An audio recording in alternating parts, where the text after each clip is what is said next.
Welcome back. Tigers.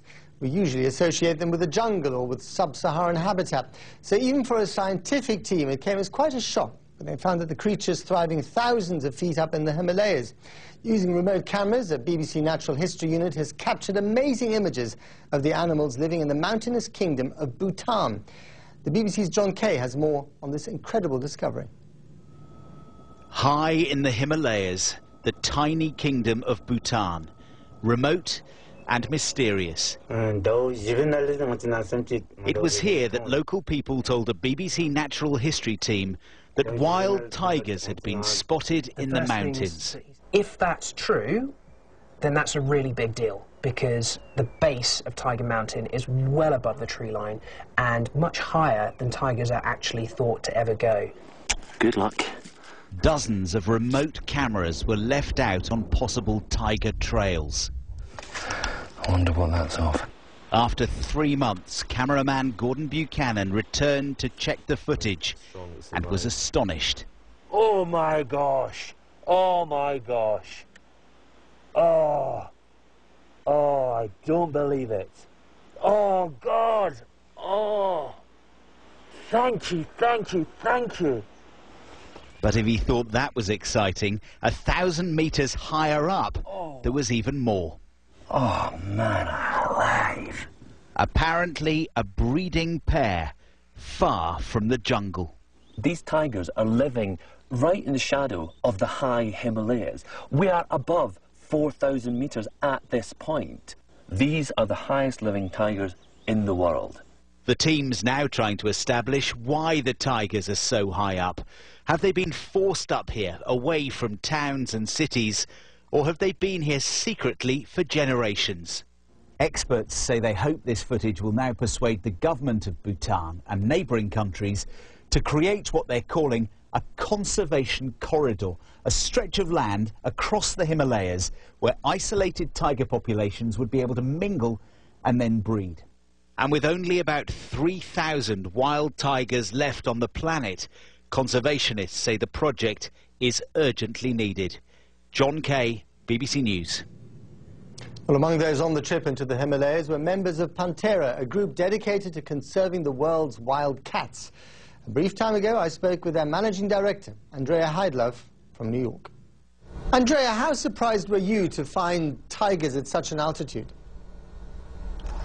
Well, we were extremely surprised and extremely pleased. We had some evidence that tigers existed at these elevations, but we had never seen footage or any documentation that tigers were actually breeding at these elevations in these harsh environments. And any sign of tigers breeding in this day and age is extremely important. There are less than 3,500 wild tigers left, and they exist in Asia. Of those 3,500, there are believed to be only 1,000 breeding females.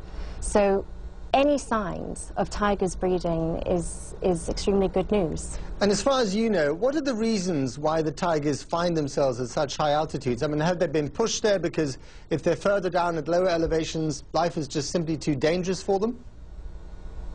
You know, it's too soon to tell. We're not exactly sure. What this recent footage shows us is simply that there are tigers there and that they're breeding. We don't really know at this point the scale of this, of the population, what size of the population, are they there year-round? What we do know about tigers is that they need some very basic things. They need food, they need safety, they need habitat. And there might be a reason why they're at these elevations, but again, it's a little too soon to tell. Now, we've heard about this idea of sort of conservation corridors, allowing the tigers to roam in a kind of broader area. Tell us a bit about that. Sure.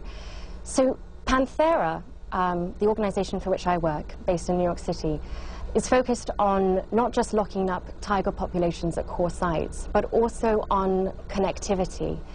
Tigers need protected spaces, but they also need the safety and the security in which to roam between these places. And so the idea that there are tigers again in Bhutan at this elevation, that they're breeding, is a really good sign that there's potential connectivity between India, Bhutan, and even into Myanmar. And of course, they'd be much safer at that altitude, wouldn't they? I mean, they'd be less likely to come across poachers, for instance. That's true. This is a harsh environment. It's harsh for people. It might be slightly harsh for tigers, but that's right. I mean, there are supposedly people living up in those elevations, but the human population and the pressures that humans put on wild tigers would probably be less up there than in other places where tigers exist. Got to leave it there. Andrea, thank you very much indeed.